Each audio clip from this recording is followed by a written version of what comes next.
नहीं विनय जी, प्लीज नहीं, अब मैं आपकी नहीं सुनूंगी। इस बार तो मैं ऐसा बिल्कुल भी नहीं करूंगी। अब मुझसे ये सब और बर्दाश्त नहीं होता। क्यों पूनम, तुम ऐसा मत करो। देखो, तुम मेरी मजबूरी को समझो।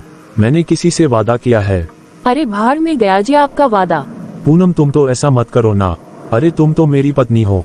अरे विनय जी, कौन सा वादा? भला आप किस वादे की वजह से ऐसा कर रहे हैं?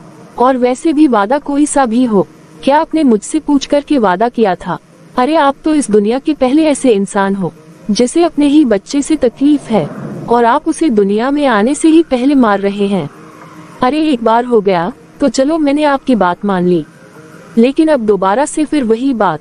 अरे आपको ऐसा सोचने पर भी शर्म आनी चाहिए। और आपकी हिम्मत तो देखो कि आप मुझे सीधा आकर बोल रहे हैं कि मैं ऐसा घिनौना काम करूं। अब मैं दोबारा बिल्कुल भी ऐसे नहीं करूंगी, और किसी भी कीमत पर ऐसा कभी नहीं करूंगी। प्लीज पूनम, तुम मेरी बात को समझो ना। अरे जब से बबीता को पता चला कि तुम फिर से माँ बनने वाली हो, तो वो मुझे बार बार ताने दे रही है। विनय जी, जब आपको अपनी बहन से और अपनी माँ से इतना ही डर लगता है और आपको अपना बच्चा नहीं चाहिए था, तो फिर आपने मुझसे शादी ही क्यों की? अरे आपको मेरे से क्या, किसी से भी शादी नहीं करनी चाहिए थी।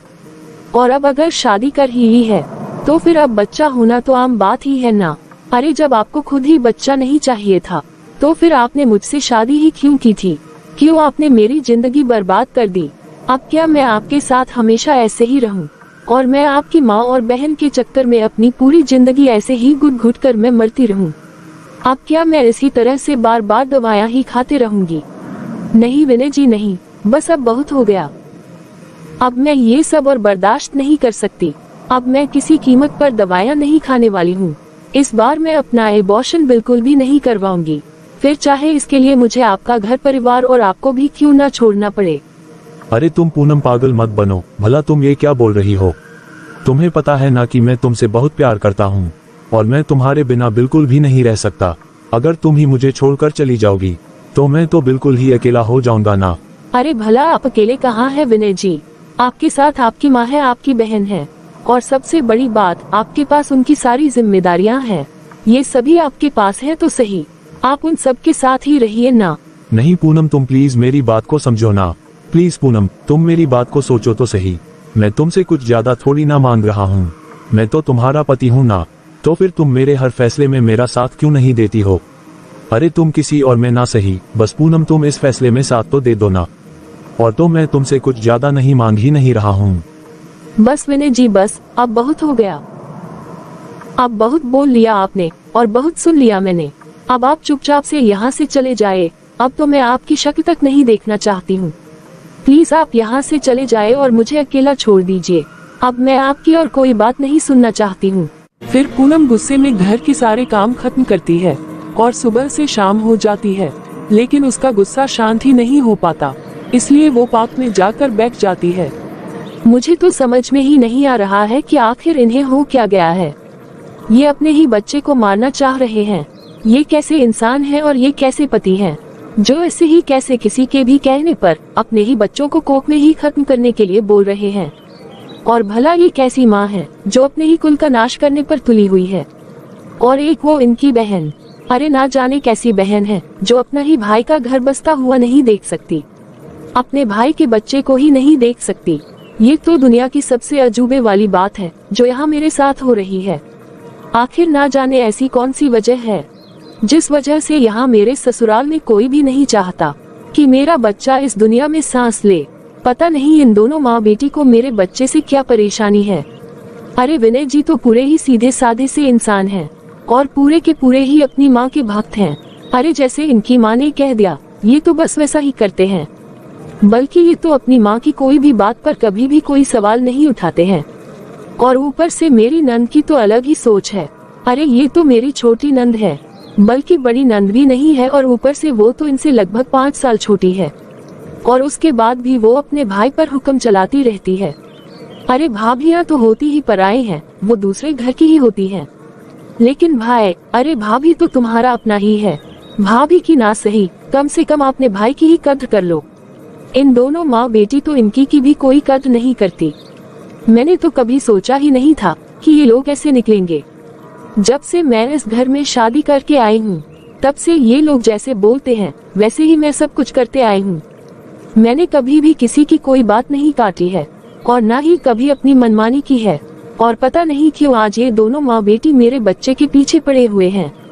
इन लोगों का भला आखिर मैंने ऐसा क्या बिगाड़ा है जो ये दोनों माँ बेटी मेरे बच्चे के साथ ऐसा करने को कह रहे हैं। मेरा तो घर जाने का मन ही नहीं कर रहा है। मेरी तो घर जाने की जरा सी भी इच्छा नहीं हो रही है। पता नहीं मेरा ससुराल कैसा है। अब तो वैसे भी इनका ऑफिस से आने का समय हो रहा है और जब ये ऑफिस से आएंगे तो ये लोग फिर से वही बात दोहराएंगे। लेकिन मैं तो इस बार ऐसा नहीं होने दूंगी और केवल इस बार नहीं बल्कि कभी भी बिल्कुल भी नहीं होने दूंगी। मैं बार बार पाप नहीं करूंगी। अरे अब मेरी शादी के 2 साल हो गए हैं। क्या मुझे नहीं लगता है कि मैं भी माँ बनूं? क्या मेरा मन नहीं करता कि मेरी गोद में मेरा बच्चा खेले? आस पड़ोस वाले लोग मुझे कितना कुछ बोलते हैं कि बहू तू कब खुशखबरी सुना रही है, लेकिन इन सब बातों से इन लोगों को क्या फर्क पड़ता है? सभी की बातें तो मुझे ही सुननी पड़ती है ना। अब तो मेरे मायके में भी सभी लोग यही बात बोलते हैं कि बेटा तू कब खुशखबरी सुना रही है। लेकिन अब मैं क्या करूं, क्या जवाब दूं सभी को? लेकिन मेरी सास, नंद और मेरे पति को ये बात समझ ही नहीं आती है। अरे पूनम तुम यहाँ क्या कर रही हो? अरे शाम होने को आए हैं और तुम इधर क्यों बैठी हुई हो? जाओ तुम अपने घर जाओ। दीदी मुझे घर जाने की जरा सा भी इच्छा नहीं हो रही है। क्यों, क्या हुआ पूनम? किसी ने तुम्हें कुछ बोला है क्या? घर में सब कुछ ठीक तो है ना? नहीं नहीं दीदी, किसी ने नहीं कुछ बोला है। तो फिर तुम तो कभी भी शाम को इधर बाहर में नहीं बैठी रहती थी। शाम से क्या बल्कि अब तो रात होने को आएगी। तुम्हारे पति तुम्हें घर में खोज रहे होंगे। तुम घर जाओ ना, यहाँ बैठकर क्या कर रही है? क्या दीदी, कैसा पति और कौन सा पति जो अपने ही बच्चे को कोख में मारना चाहता है? अरे तू ये क्या बोल रही है पूनम? एक तो देवर जी की इतनी लेट से शादी हुई है। चाची जी तो देवर जी की शादी का सोच भी नहीं रही थी। वो तो हम लोग के बार बार कहने पर चाची जी ने सोचना शुरू किया और हम लोगों ने चाची जी के ऊपर कितना प्रेशर बनाया, तब कहीं जाकर उन्होंने अपने बेटे की शादी की थी और अब उसके बाद ये बच्चे नहीं होने दे रहे हैं। अरे भला ये भी कौन सी बात हो गई? एक तो पहले ही देवर जी की उम्र हो गई है, अब तो उन्हें बच्चे वगैरह तो कर ही लेने चाहिए ना। वही तो दीदी, मुझे तो अब समझ में ही नहीं आ रहा है कि आखिर ये ऐसा क्यों कर रहे हैं। और दीदी मैं किससे क्या पूछूं कि मेरी सास वैसे ही है कि जैसी दिखती है और नंद भी वैसे ही है। अब मैं किससे पूछूं? देखो पूनम, ऐसे भागने से ना किसी भी समस्या का हल नहीं मिलता है। तुम शांत होकर अपने घर जाओ और जो कोई कुछ भी बोलता है तुम सिर्फ उसे सुनो ही मत, बल्कि उस बात की गहराई तक जाओ कि आखिर वो लोग ऐसा क्यों कर रहे हैं। तो फिर तुम्हें खुद ही तुम्हारी समस्या का हल मिल जाएगा। तुम्हारे इस तरह से अंदर ही अंदर कुलने से या रोने से तुम्हें कोई फायदा नहीं होगा।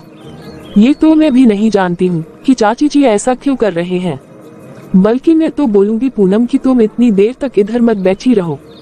नहीं तो अगर चाची जी को पता चलेगा ना तो वो तुम में और देवर जी में फिर से दूरियां पैदा कर देंगे और जैसे तैसे बोल करके वो अपने बेटे के कान भर देंगे। हाँ दीदी, आप बात तो बिल्कुल सही बोल रही हो। इस समस्या का हल तो मुझे घर से ही मिलेगा। अब मुझे घर में ही पता करना होगा कि आखिर ये लोग ऐसा क्यों कर रहे हैं। ठीक है दीदी, अब मैं घर जाती हूँ। चाची जी को ऐसे बिल्कुल भी नहीं करना चाहिए। उनको अपने बेटे की जिंदगी की तो कोई टेंशन ही नहीं है। अरे भला ऐसी कौन सी सास होती है कि जो खुद ही अपने ही कुल का नाश करने पर तुली हुई रहती है। आखिर हम लोग कर भी क्या सकते हैं। अब वो मेरी चाची सास जो है, अगर अब हम कुछ भी बोलेंगे तो चाची जी तो हम लोग से भी रिश्ता खराब कर लेंगी। बहू, ओ बहू। हाँ माँ जी। अरे बहू, तू ये अपनी रोनी सूरत कब तक बना के रखेगी? अरे जब तेरा पति तुझे मना कर रहा है कि अभी वो बच्चा नहीं चाहता है, तो फिर तू अपनी जिद पर क्यों अड़ी हुई है? अरे अगर तू मेरी बात नहीं मान सकती तो कम से कम अपने पति का कहा तो मान ले। माँ जी, मैं सभी की बात मानने के लिए तैयार हूँ, बल्कि मैं सब कुछ करने के लिए तैयार हूँ। लेकिन आप लोग जो काम करने के लिए मुझे बोल रहे हैं, आप कम से कम इसकी वजह तो बताइए कि आप लोग ऐसा कर क्यों रहे हैं। एक बार नहीं बल्कि दो बार मुझे एबॉर्शन करवाने के लिए बोला जा रहा है। एक बार तो आप लोगों ने मेरा एबॉर्शन करवा ही दिया है, लेकिन अब दूसरी बार भी आप लोग फिर से एक ही रट लगा रहे हैं कि बहू तुम एबॉर्शन करवाओ, तुम एबॉर्शन करवाओ। आखिर इसकी वजह क्या है माँ जी? कम से कम आप मुझे वो तो बताए। देख बहू, तुझे कोई भी वजह पूछने की जरूरत नहीं है। तेरा पति तुझे जैसा कह रहा है ना, तू सिर्फ उसकी बात सुन और तू उसकी बात मान ले। अगर वो चाहता है कि तू एबॉर्शन करवा ले तो फिर तू करवा लेना, नहीं तो हमेशा तुझे ही मुंह की खानी पड़ेगी। आखिर तुझे रहना तो अपने ससुराल में ही है, कहीं और तो रहना नहीं है ना। अगर तू हमारे कहे अनुसार नहीं चलेगी ना, तो फिर तू ऐसे ही अकेले ही बंद करके रहेगी। अब तू ही देख बहू कि तुझे क्या करना है। और सुन, अरे भला देखो तो, ये तो मेरी एक जरा सी बात भी सुनने को तैयार नहीं है। अरे भला ये कैसे नहीं सुनेगी? मेरा बेटा मेरी एक भी बात को जरा सा भी गिरने नहीं देता है। वो तो मेरे बोलने से पहले ही मेरी बात को पूरा करता है। मैं भी देखती हूँ ना कि आखिर ये कब तक नहीं मानती है। आखिर मैं पता कैसे लगाऊं कि ये लोग ऐसा क्यों करना चाह रहे हैं? आखिर क्यों मांझी और दीदी चाहते नहीं है कि मैं भी माँ बनूं? अरे आ गए आप, मैं आपके लिए चाय लेकर आऊं क्या? नहीं, मुझे नहीं पीनी। विनय जी, आखिर आप ऐसा क्यों कर रहे हैं? अरे तो फिर क्यों ना करूं? जब तुम मेरी एक भी बात सुन ही नहीं रही हो, तो फिर मैं तुम्हारी बात क्यों सुनूं और तुम्हारी किसी भी बात का क्यों जवाब दूं? आप मुझे एक बात बताएं, क्या आपको कभी नहीं लगता है कि मैं भी अपने बच्चों का बाप बनूं? मेरे भी अपने खुद के बच्चे हो। अरे आप कैसे आदमी हैं जो अपने ही बच्चे को उसको कोख में ही मारना चाहते हैं? आखिरकार ऐसी बात क्या है जो आप ऐसा कर रहे हैं? अरे आप कम से कम मुझे इसका कारण तो बताएं। देखो पूनम, तुम ज्यादा अपना दिमाग मत लगाओ। सुनो जी, मैं आपकी पत्नी हूँ ना, तो एक पत्नी होने के नाते ये सब कुछ जानने का मेरा भी तो हक है ना, कि आप मेरा एबॉर्शन क्यों करवाना चाहते हैं। चलो फिर ठीक है जी, मैं आपकी बात मानने को तैयार हूँ। मैं अपना एबॉर्शन करवाने के लिए तैयार हूँ, लेकिन आप मुझे कम से कम इसके पीछे की वजह तो बताएं। असल में बात यह है ना पूनम, कि जब मेरी बहन दूसरी बार माँ बनने जा रही थी ना, तो वो माँ से बार बार रो रो कर एबॉर्शन करवाने के लिए बोल रही थी। वो बार बार बस यही बोल रही थी कि माँ मेरा एबॉर्शन करवा दो, मैं दूसरा बच्चा नहीं करना चाहती। लेकिन क्यों दीदी, ऐसा क्यों करना चाहती थी? क्योंकि उसका पति नौकरी छोड़ करके घर पर ही बैठ गए थे और कोई काम धंधा नहीं करते थे, इसलिए मेरी बहन दूसरा बच्चा पैदा करना ही नहीं चाहती थी। वो तो बाद में मैंने ही बबीता को बोल दिया था कि बबीता तुम चिंता क्यों करती हो, तू अपने बच्चे के साथ ऐसा मत कर, तू अपना एबॉर्शन मत करवा, तू बिना किसी चिंता के अपना बच्चा पैदा कर, मैं हूं ना तेरा बड़ा भाई, मैं तेरे साथ हूं। तो फिर बबीता मेरे से बोलने लगी कि भैया अगर गलती से भी लड़की पैदा हो गई ना, तो मेरी पूरी जिंदगी ही बर्बाद हो जाएगी। ये तो अपनी नौकरी छोड़ करके घर में ही बैठ गए हैं, थोड़ा सा भी बल्कि कुछ भी कमाने का नाम नहीं ले रहे हैं, तो फिर मैं अपनी लड़की जिंदगी पार कैसे लगाऊंगी, तो फिर मैं उसकी शादी कैसे करूंगी। तो मैंने ही बबीता से बोला था कि देख, अगर तुम्हारी लड़की हो जाएगी ना, तो मैं तुम्हें वादा करता हूँ, अगर बहन तेरे लड़की हो गई ना, तो मैं उसे गोद ले लूंगा। तो फिर बबीता बोलने लगी कि चलो चलो भैया रहने दो, ये सब तो कहने की बातें हैं, कहने और करने में बहुत ही अंतर होता है। जब कल को आपके बच्चे हो जाएंगे तो आप खुद ही देख लेना, आप सब कुछ भूल जाएंगे। अभी तो आप ये बस मुझे फंसाने के लिए कह रहे हैं ताकि मैं बेटी पैदा करके बैठ जाऊं।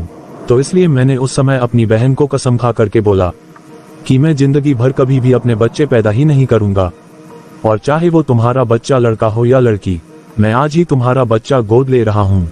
मेरे पास मेरा आज जो कुछ भी है, अब से वो सब कुछ उसी का है और हमेशा के लिए उसी का ही रहेगा। बहुत ही समझाने के बाद मेरी बहन मान गई और फिर उसके बाद उसे लड़की ही हो गई।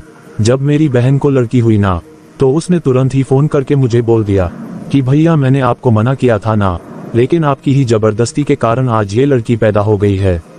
अब इसे आप ही संभालिए, ये लड़की आज के बाद आपकी ही जिम्मेदारी रहेगी, आज से आप ही इसके माँ बाप हो। बस यही बात थी पूनम, इसी वजह से मैं हमेशा तुम्हें एबॉर्शन करने के लिए बोलता था।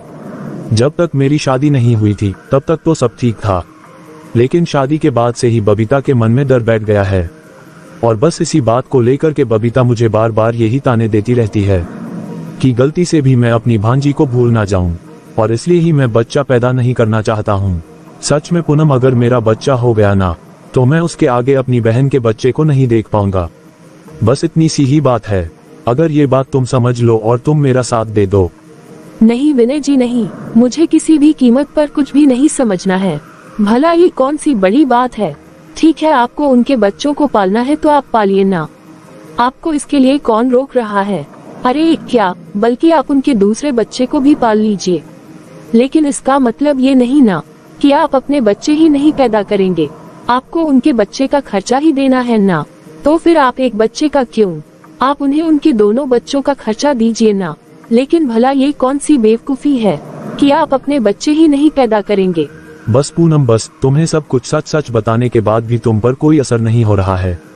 अरे मैंने अपनी बहन से वादा किया है। अरे तो फिर वादा आपने किया था, मैंने तो नहीं किया था ना। और आप अपना वादा निभा भी रहे हैं, बल्कि मैं आपको उसमें मना भी नहीं कर रही हूँ कि आप उनकी बच्ची को मत पालिए। लेकिन मैंने भी तो आपसे शादी की है और मुझे तो बच्चा चाहिए तो मतलब चाहिए। मुझे उस बात से कोई मतलब नहीं है कि आपको अपने बच्चे पसंद है या नहीं है, लेकिन मुझे मेरे बच्चे पसंद है। बहू तूने ये रोज रोज का क्या लगा रखा है, तू अब ज्यादा नौटंकी मत कर, समझी ना। अरे माँ जी, इनका तो मुझे समझ में आता है, लेकिन आप, अरे कम से कम आपको तो समझना चाहिए ना। माँ जी, क्या आप अपने पोते पोतियों को देखना नहीं चाहती हैं? अरे मैंने कहाँ मना किया है कि आप दीदी के बच्चों को मत देखिए, बल्कि मैं तो बोल ही रही हूँ कि आप उनको भी देखिए और मेरे बच्चों को भी देखिए। अरे मैं कहाँ मना कर रही हूँ कि आप अपनी जिम्मेदारी या अपना वादा सब छोड़ दीजिए। और भला आप कैसी दादी हैं जो बच्चे के आने से पहले ही उसे मरवाना चाहती हैं? अरे माँ जी, मैंने माना आपका बेटा अपनी बहन के अनुसार चलता है, लेकिन आप तो माँ है ना। माँ जी, आपको अपने बच्चों को फिक्र नहीं है। अरे वो आपकी ही बेटी है और ये आपका ही तो बेटा है, तो आपका अपनी बेटी को इतना प्यार क्यों? और आप अपनी बेटी की लाइफ के बारे में ही इतना क्यों नहीं सोच रही हैं? आप इनका परिवार क्यों नहीं देख रही हैं? बहू तू बहुत ही बोल रही है, बल्कि जैसा मेरा बेटा तुझे बोल रहा है ना, वैसा तुझे तो करना ही पड़ेगा। तो फिर आप मेरी बात भी सुन लीजिए, मैं ऐसा कुछ भी नहीं करूँगी, आपको जो करना है कर लीजिए। अरे बेटा, ये बहू तो मुंह पर ही मना करके चल जा रही है, इसके लिए हमें कुछ तो दिमाग लगाना ही पड़ेगा बेटा। अरे भला ये कैसी माँ है, ये तो अपने ही बेटे की जिंदगी बर्बाद करने पर तुली हुई है। बल्कि इन्हें तो अपने बेटे को समझाना चाहिए, लेकिन ये तो उल्टा ही अपने बेटे के कान और ज्यादा भर रही है। अरे कोई भी माँ भला अपनी बेटी के प्रेम में इतनी अंधी हो जाती है कि वो अपने बेटे का ही घर उजाड़ना चाहती है। मुझे तो लगता है कि बात इतनी छोटी नहीं है, इसके पीछे जरूर कोई ना कोई और बात भी है। मुझे ना माँ जी के पीछे लगना पड़ेगा और उनकी जासूसी करनी पड़ेगी, तभी मुझे समझ में आएगा कि बात आखिर है क्या। फिर 2 दिन बाद मुझे अपनी बेटी से बात किए हुए 2-3 दिन हो गए हैं, और इतने दिन से मेरा मोबाइल ही रिचार्ज नहीं हुआ है। और जब भी मैं अपने बेटे से रिचार्ज करवाने के लिए बोलने का सोचती हूँ, तो वो उतने में ही ऑफिस निकल जाता है और मैं हमेशा भूल ही जाती हूँ। लेकिन आज मैं अपने बेटे को अपना फोन रिचार्ज करने के लिए याद से ही बोल दूंगी। अरे बेटा, तू ऑफिस जा रहा है? हाँ माँ, आज मैं थोड़ा लेट भी हो गया हूँ। बेटा तू जरा अपने फोन से अपनी बहन के पास फोन तो लगा करके दे देना। तेरी बहन से मेरी 2-3 दिन से बात ही नहीं हो पाई है। क्यों माँ, तुम्हारा मोबाइल तो है ना, तो आप उससे क्यों नहीं कर रही हो? अरे बेटा, मेरा मोबाइल का रिचार्ज ही खत्म हो गया है। माँ अभी तो मैं लेट हो रहा हूँ, मैं एक काम करता हूँ कि मैं आपका फोन ऑफिस जाकर रिचार्ज कर दूंगा, जब तक तुम पूनम के फोन से बात कर लो। चल ठीक है बेटा। बहू, ओ बहू। हाँ माँ जी, कहिए। बहू, जरा तू अपने मोबाइल से बबीता के पास फोन लगा कर देना। ठीक है माँ जी, अभी दे रही हूँ। ये लीजिए माँ जी। ठीक है, मैं तुझे बात करके फोन दे दूंगी। अरे ये क्या, माँ जी ने यहाँ पर अपनी बेटी से बात क्यों नहीं की? उल्टा ये तो अपने कमरे में चले गए और इतना धीरे धीरे क्या बोल रहे हैं कि मुझे तो कुछ भी सुनाई ही नहीं दे रहा है। अब मैं उनके कमरे में भी तो नहीं जा सकती हूँ ना, कुछ तो दिमाग लगाना ही पड़ेगा। आखिर ये माँ बेटी में क्या खिचड़ी पक रही है? अगर माँ जी को बात ही करना थी तो माँ जी मेरे सामने भी तो कर सकती थी ना, बल्कि ये तो अपने रूम में लेकर के और इतना धीरे धीरे आवाज से बातें क्यों कर रही हैं? जबकि माँ जी तो जब कहीं भी फोन लगाते हैं तो जोर जोर की आवाज निकाल निकाल करके ही बात करती हैं। माँ जी। हाँ बोलो ना बहू, क्या बात है? माँ जी, कुछ समय के लिए फोन दीजिए ना, ओ ना जरा मेरा नेट ऑन रह गया है। अरे बहू, रहने देना, अगर नेट ऑन है तो क्या मैं यूज कर लूंगी। माँ जी, मुझे पता है कि आप नेट नहीं यूज करेंगे, लेकिन अब ऑन है तो डाटा खत्म होता रहेगा ना। आप मुझे दे दीजिए ना मोबाइल, मैं अभी नेट बंद करके आपको मोबाइल दे देती हूँ। अच्छा ठीक है, लो लीजिए माँ जी, मैंने इसका नेट बंद कर दिया है। लीजिए, अब जब तक आपको बात करनी है कर कीजिए। अरे अब तू जाना यहाँ से, अब तू यहाँ खड़ी क्यों है? तेरा कोई काम नहीं रह गया है क्या? जी माँ जी। फिर थोड़ी देर के बाद, अब मैं क्या करूँ, मेरा तो टीवी देखने का भी मन नहीं हो रहा है। पूरे 1 घंटे से माँ जी क्या बातें कर रही है, पता नहीं अब कब तक माँ जी की बातें खत्म होगी, और कब माँ जी अपने कमरे बाहर आएंगे, और कब मेरा मोबाइल मेरे हाथ में आएगा। ले बहू, तू अपना मोबाइल ले जा। चलो आखिरकार मेरा मोबाइल मिल ही गया। चलो अब रिकॉर्डिंग ऑन करके सुनती हूँ कि आखिर ये माँ बेटी में बात क्या हुई है। माँ बताओ, अब घर का क्या हाल चाल है? अब आपकी बहू कैसी है, और क्या कुछ बात बनी कि नहीं? अरे बेटा, अब मैं तुझे क्या बताऊं, तेरा भाई पूरे 3 दिन से पागलों की तरह दवाई लेकर के उसके पीछे पड़ा हुआ है कि पूनम दवाई खा ले, पूनम दवाई खा ले, लेकिन वो महारानी है कि दवाई खाने के लिए तैयार ही नहीं है। पिछली बार तो उसे कुछ समझ में ही नहीं आया था, इसलिए उसने उस समय दवाई खा ली थी, लेकिन बेटा इस बार मुझे लगता है कि उसे कोई भनक पड़ गई है। अरे तुम ये क्या बोल रही हो माँ? अरे पता नहीं बेटा, उसे क्या हो गया है कि वो इस बार दवाई खाने के लिए राजी ही नहीं हो रही है। अब बेटा मैं बार बार उसे एक ही बात बोलकर कि उसके सामने अपनी इमेज खराब नहीं होने देना चाहती हूँ। अरे बेटा, आसपास की औरतें भी तो घर आती रहती हैं, और यहाँ तक कि ये महारानी भी तो बाहर जाती रहती है। अगर ये महारानी उन सब से मेरे बारे में कुछ भी बता देगी कि मेरी सास मुझे ये दवाई खिला रही है, इसमें मेरी सास और पति का हाथ है, तो फिर तू बता बेटा कि समाज में मेरी क्या इज्जत रहेगी, सबके सामने मेरी कितनी बेइज्जती ना होगी। इसलिए तो बेटा मैं बार बार विनय से ही बोल रही हूँ कि वो ही उस महारानी को किसी तरह से मनाए। और बेटा विनय भी तो अपनी पूरी कोशिश कर रहा है, लेकिन ना जाने इस नौटंकी बाज को क्या हो गया है, ये तो बिल्कुल ही दवाई खाने के लिए तैयार ही नहीं है। माँ तुम ऐसे कैसी बातें कर रही हो? अरे भला ये कैसे दवा नहीं खाएगी? आप लोग उसे थोड़ी जबरदस्ती करो ना। माँ अगर उसने दवाई नहीं खाई ना, और अगर धीरे धीरे टाइम ऊपर हो गया तो फिर एबॉर्शन भी नहीं होगा, और फिर तुम बच्चा करवा लेना, फिर तुम सब कुछ छोड़ देना और सब कुछ कर देना उसके ही नाम पर। अरे बेटा, कौन नाम करवाना चाहता है?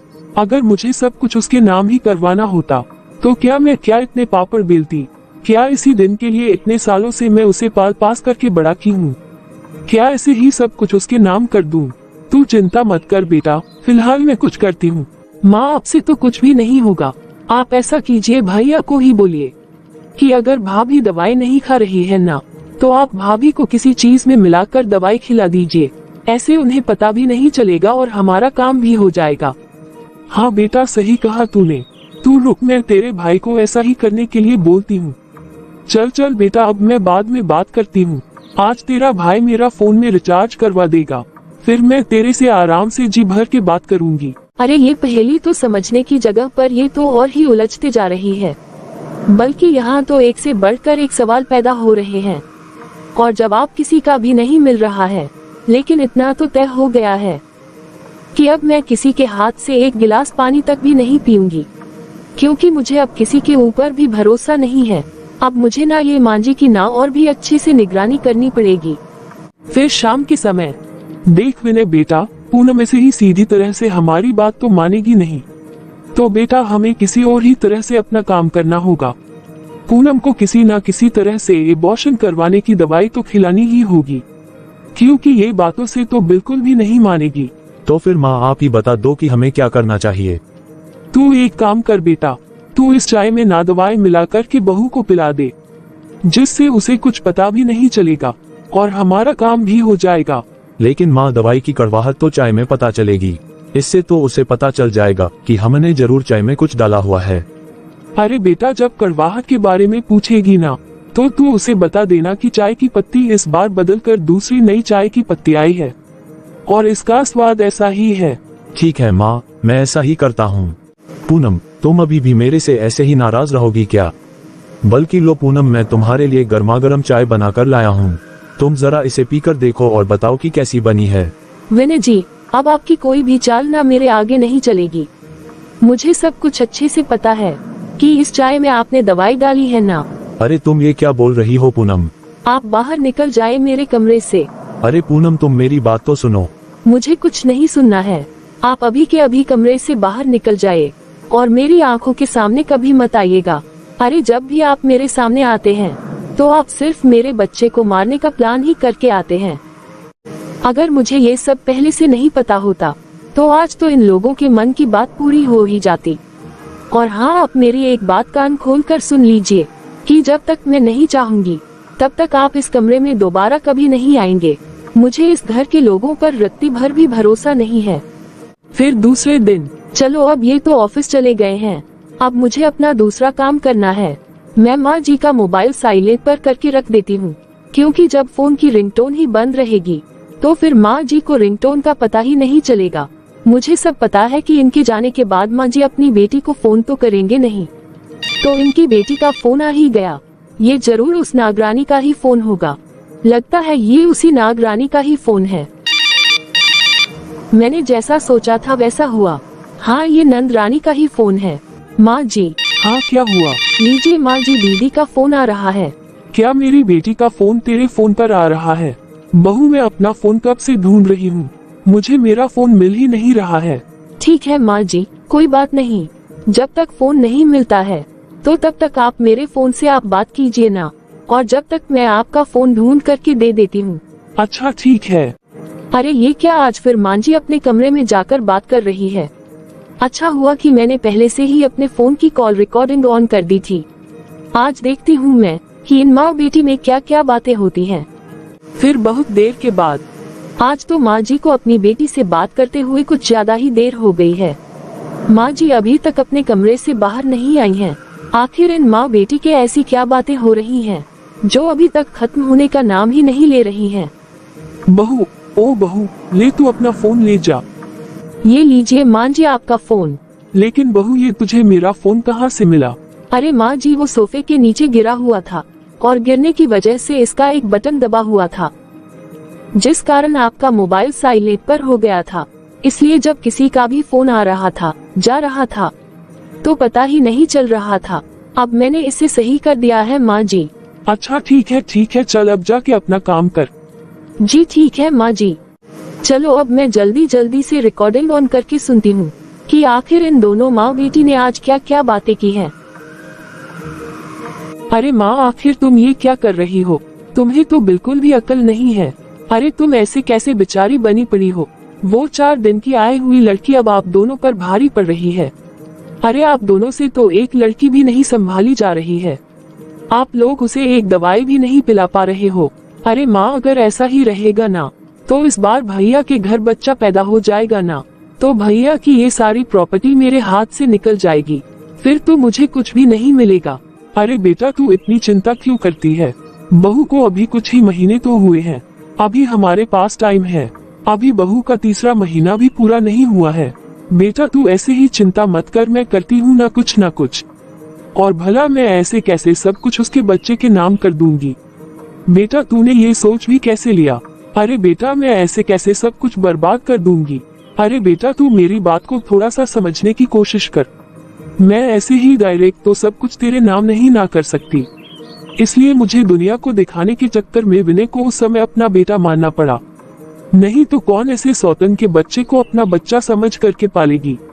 अरे बेटा, मैं तो बस दिखाने के लिए उससे प्यार करती हूँ और उसे अपना बेटा बनाया है। अरे बेटा, बल्कि मैं उसकी तो शादी भी नहीं करना चाहती थी, लेकिन ये गांव समाज किसी को चैन से रहने भी तो नहीं दे रहा था ना। ये आस पड़ोस के सभी लोग मेरे इतना पीछे पड़ गए थे, इसलिए तो मुझे मजबूरी में उसकी शादी करनी पड़ी। लेकिन बेटा, उसकी शादी तो ठीक ठाक से हो गई, लेकिन अब मैं बच्चा तो बिल्कुल भी नहीं पैदा करने दूंगी। उल्टा मैं तो चाह रही हूँ बेटा कि किसी ना किसी तरह से इस लड़की का एबॉर्शन करवा दूं, और उसके बाद मैं विनय को खुद ही किसी तरह से बहका करके और बिना बहू को बताए उसकी नसबंदी करवा दूंगी। फिर तो बेटा ना रहेगा बांस और ना बजेगी बांसुरी। फिर देखती हूँ कि ये पूनम कितना उछल कूद करती है। फिर मजबूरी में इसे तेरे बच्चे को गोद लेना ही पड़ेगा, और जब एक बार इसने तुम्हारा बच्चा गोद ले लिया ना, तो फिर तो ये सारी की सारी जायदाद तेरी ही होगी ना बेटा। बेटा, मैं ये सब कुछ तो मैं तेरे लिए ही कर रही हूँ ना। वो तो मैं सब समझती हूँ माँ, लेकिन देख लो माँ, कहीं ऐसा ना हो कि ये सब कुछ हाथ से निकल जाए। अरे कुछ नहीं होगा बेटा, तू बिल्कुल भी चिंता मत कर। मैंने अब सब कुछ अच्छे से सोच लिया है।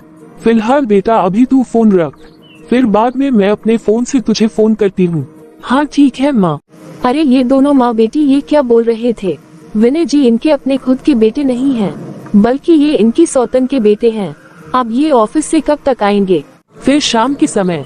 अरे पूनम तुम यहाँ। आप पहले 1 मिनट मेरे साथ चलिए हमारे कमरे में। अरे पूनम ये क्या बदतमीजी है, मैं अभी अभी तो ऑफिस से आया हूँ और तुम हो कि कमरे का दरवाजा लगा रही हो। विनय जी आप चाहते हैं ना कि मैं अपना एबॉर्शन करवा लूं, तो मैं अपना एबॉर्शन बिल्कुल करवा लूंगी, लेकिन आपको मेरे कुछ सवालों का जवाब देना पड़ेगा। हाँ बोलो, क्या पूछना है तुम्हें? विनय जी आप मुझे सच सच बताए कि क्या आपकी माँ आपकी सगी माँ है? अरे पूनम तुम ये क्या बकवास कर रही हो, आखिर तुम कहना क्या चाहती हो? अरे मैंने जो आपसे पूछा है आप पहले उसका जवाब दीजिए। हाँ पूनम तुम सही कह रही हो, माँ मेरी सगी माँ नहीं है, वो मेरी सौतेली माँ है। जब मैं 1 साल का था ना, तभी मेरी माँ बीमारी के कारण चल बसी थी। तो फिर पापा ने कुछ समय के बाद दूसरी शादी कर ली थी। तब से इन्होंने ही मेरा पूरा पालन पोषण किया है और मुझे पाल पास के इतना बड़ा किया है। माँ ने मुझे कभी भी अपनी माँ की कमी महसूस नहीं होने दी। लेकिन पूनम देखो मेरा नसीब कैसा है, मेरे नसीब में माँ बाप दोनों में से एक का भी प्यार नहीं लिखा था। इसलिए जैसे ही मेरी बहन बबीता पैदा हुई तो उसके 6 महीने के बाद ही पापा भी गुजर गए। तब से माँ अकेले ही हम दोनों को पाल रही हैं। उन्होंने कभी भी मुझे सौतेला बेटा नहीं समझा, उन्होंने मुझे हमेशा ही अपने बेटे की तरह ही प्यार किया है। अरे इतना बड़ा धोखा विनय जी, आज तक मुझे आपने ये सभी बातें क्यों नहीं बताई? लेकिन अब मुझे ये सब सारी बातें अच्छे से समझ में आ गई हैं। अरे ये तुम क्या बोल रही है पूनम? अरे मैं सही बोल रही हूँ जी। माँ जी आपकी सारी प्रॉपर्टी अपनी बेटी के नाम करना चाहती है और बस इसलिए ही वो दुनिया समाज की नजरों में आपको अपना बेटा मानती है। अरे आपकी माँ आपका हित कभी नहीं चाहती है। अरे उनका दूसरा बेटा नहीं हो पाया, इसलिए माँ जी वो सारी प्रॉपर्टी और सारी जायदाद अपनी बेटी के नाम करना चाहती है। पूनम अब तुम बहुत ही ज्यादा बोल रही हो। अरे मैं क्या बोल रही हूँ जी, मैंने जो सुना और मैंने जो देखा है वही तो आपको बोल रही हूँ जी। अगर माँ जी सीधे तरीके से ये सब कुछ करती ना, तो आपकी माँ समाज की नजरों में गलत साबित हो जाती। इसलिए हो तो वो इतनी बड़ी साजिश करके सारा कुछ बबीता दीदी का नाम करना चाहती है। पूनम अब तुम बहुत बोल रही हो। अरे मैं क्या गलत बोल रही हूँ? ये आपकी माँ की और आपकी दीदी की अच्छी खासी प्लानिंग है, क्योंकि ये आपकी सारी प्रॉपर्टी आपके नाम पर है और माँ जी ये बात बहुत ही अच्छे से जानती है। इसलिए ही माँ जी और दीदी ने आपके खिलाफ ये अच्छा खासा षड्यंत्र रचा है। इसलिए ही दीदी आपसे अपने बच्चे को गोद लेने के लिए बार बार बोल रही है, क्योंकि वो भी इसलिए कि अगर आप उनके बच्चे को गोद ले लेंगे तो फिर आपकी सारी प्रॉपर्टी उनके बच्चे के नाम हो जाएगी। ये लोग वही तो चाहते हैं जी, कि सांप भी मर जाए और लाठी भी ना टूटे। हे भगवान, इतना बड़ा धोखा। पूनम तुम ये ऐसे ही मन धड़क कहानी मत बनाओ, समझी ना? तो फिर ठीक है, आपको यही लग रहा है ना कि मैं आपको कोई मन धड़क कहानी सुना रही हूँ, तो फिर मैं आपको एक रिकॉर्डिंग सुनाना चाहती हूँ। वो आप देख लीजिए और अच्छे से सुन भी लीजिए। इसके बाद आप जो कहेंगे, जैसा कहेंगे, मैं वैसा ही करने के लिए तैयार हूँ। ये लीजिए, आप खुद ही सुनिए। फिर पूनम विनय को सारी रिकॉर्डिंग सुनाती है और विनय भी अपनी माँ और बहन की वो सारी बातें सुनकर हैरान हो जाता है। वो कुछ भी समझ नहीं पाता कि आखिर उसकी माँ और बहन उसके साथ जायदाद के लिए धोखा कर रही हैं। मुझे तो विश्वास ही नहीं हो रहा है कि मेरी माँ और मेरी बहन मेरे साथ इतना बड़ा धोखा कर रही थी। पूनम तुम ये मोबाइल दो मुझे। ये क्या है माँ? अरे क्या हुआ बेटा? लो सुनो, अब आप खुद ही सुनो। और जब एक बार इसने तुम्हारा बच्चा गोद ले लिया ना, तो फिर तो ये सारी की सारी जायदाद तेरी ही होगी ना बेटा। तुम्हें ये रिकॉर्डिंग सुनाई नहीं दी क्या? हे भगवान, ये बहू ने अपना दिमाग लगा ही दिया। इसने मेरी बातों को कब रिकॉर्डिंग कर लिया? माँ अगर आपकी नजरों में मैं इतना ही सौतेला था तो आपने उसी समय मेरा गला क्यों नहीं घोट दिया? जितनी तकलीफ आज मुझे हो रही है ना, कम से कम उतनी तकलीफ मुझे उस समय तो नहीं ना होती। मैं तो आपको अपने दिल से अपनी माँ मानता था, लेकिन आप मेरे साथ इतना बड़ा धोखा कर रही थी। अगर माँ आपको पूरी प्रॉपर्टी चाहिए ही थी तो आप ऐसे ही मेरे से ले लेती ना। मैंने कौन सा कभी आपसे प्रॉपर्टी मांगी थी? लेकिन नहीं, आपको तो दुनिया के सामने भी अच्छी बनना था। सच ही कहते हैं लोग कि अपनी माँ ही माँ होती है और सौतेली माँ सौतेली ही होती है। आखिरकार अपने अपना सौतेलापन दिखा ही दिया ना। माँ आपको ये प्रॉपर्टी चाहिए थी ना, और इसलिए आप मेरे बच्चों को मारने पर उतारू थी। ऊपर से आप मेरे ही बच्चों को मेरे ही हाथों से मरवा रही थी, और वो भी सिर्फ इस प्रॉपर्टी के कारण। आप इस प्रॉपर्टी के कारण मेरा ही नाश करवा रही थी। मैं तो आपको कुछ और ही समझ बैठा था। अरे मैं हमेशा ही आपकी हाँ में हाँ मिलाता था, लेकिन अब और नहीं। अब मुझे आपके साथ और नहीं रहना है। अरे अब मुझे तो आपके साथ रहने में घिन आ रही है, आपकी सोच से, आपके साये से और आपके साथ से। मैं अभी के अभी इस घर को छोड़ करके जा रहा हूँ। और आपको अपनी बेटी के लिए ये घर और प्रॉपर्टी चाहिए थी ना, तो फिर ये घर और प्रॉपर्टी आपकी बेटी को मुबारक हो। आज के बाद आप दोनों के लिए मैं मर गया हूँ। चलो पूनम, मुझे इस घर में जरा से देर भी नहीं रहना है। हम लोग अपनी एक नई दुनिया बसाएंगे, उस दुनिया में जहाँ मेरे बच्चे के जान के पीछे कोई पड़ा ना हो। चलो तुम जल्दी से पैकिंग करो। अरे अब पैकिंग भी नहीं करनी। अरे अब तो मुझे इस घर का एक टुकड़ा भी नहीं लेना है। चलो तुम इसी तरह से चलो यहाँ से। हाँ चलिए जी, मुझे भी इस घर में नहीं रहना है। अब तो ठीक है ना माँ जी, अब तो आप खुश है ना कि आपकी बेटी को अब ये सारी जायदाद मिल गई। अरे माँ जी, ये सब करने से पहले आपको कुछ तो शर्म करनी चाहिए थी ना। अरे माँ जी, आप खुद तो जैसी है सो हैं, लेकिन आपने तो अपनी बेटी को भी अपने जैसा ही बना दिया। अरे आप दोनों अपने बेटे के बच्चों को मारने के चक्कर में इतनी पागल हो गई थी कि आप दोनों के दोनों तो ये भूल ही गई कि आपके अपने बच्चे भी तो हैं। अरे आप दोनों जो आज अपने बेटे और भाई के बच्चों को मारने पर तुली हुई हैं। अरे चाहे वो सौतेला ही सही, लेकिन वो भी तो इंसान ही है ना। अगर कल को यही सब कुछ कोई आपके साथ या आपकी बेटी के साथ कोई करे, तो फिर आपको कैसा लगेगा? ये कभी सोचा है आपने? विनय, तू मुझे माफ कर दे बेटा। मैं पैसे और इस जायदाद के चक्कर में अंधी हो गई थी। मुझे तो कुछ भी समझ में ही नहीं आया कि मैं जो भी कर रही हूँ गलत कर रही हूँ। तू मुझे माफ कर दे बेटा, और तू मुझे छोड़कर कहीं मत जा बेटा, ये तेरा ही तो घर है। नहीं माँ, अब मुझे आप पर बिल्कुल ही भरोसा नहीं है। जो मेरे साथ इतने सालों तक इतना बड़ा धोखा कर सकती है, तो वो मेरे बच्चों के साथ भला क्या कुछ नहीं कर सकती। इसलिए माँ, ये घर और सारी जायदाद आपको और आपकी बेटी को मुबारक हो। आपने मेरे साथ जो किया सो किया, लेकिन मैं अपने बच्चों की जिंदगी खतरे में नहीं डाल सकता। इसलिए आज मैं ये सब कुछ आपको और आपकी बेटी को देकर यहाँ से हमेशा के लिए जा रहा हूँ। और भगवान से मैं ये ही दुआ करूंगा कि भगवान ऐसी माँ किसी दुश्मन को भी ना दे। तो देखा आप सभी ने कि मेरी सास कैसे जायदाद के लालच में मेरे बच्चों की ही दुश्मन बन गई थी। वो चाहती ही नहीं थी कि मेरे बच्चे पैदा ही ना हों। वो एक माँ होकर ऐसा कर रही थी। अरे चाहे वो मेरे पति की सौतेली माँ है, लेकिन माँ तो माँ ही होती है ना, चाहे वो सौतेली हो या फिर सगी। तो हम आशा करते हैं दोस्तों कि आप लोगों को हमारी ये कहानी जरूर पसंद आई होगी। यदि आपको हमारी कहानी अच्छी लगी हो तो प्लीज इस वीडियो को लाइक करें, और इसी तरह की प्यारी प्यारी मोरल स्टोरीज देखते रहने के लिए आप हमारे चैनल पीकाबू हिंदी कहानियों को सब्सक्राइब करें।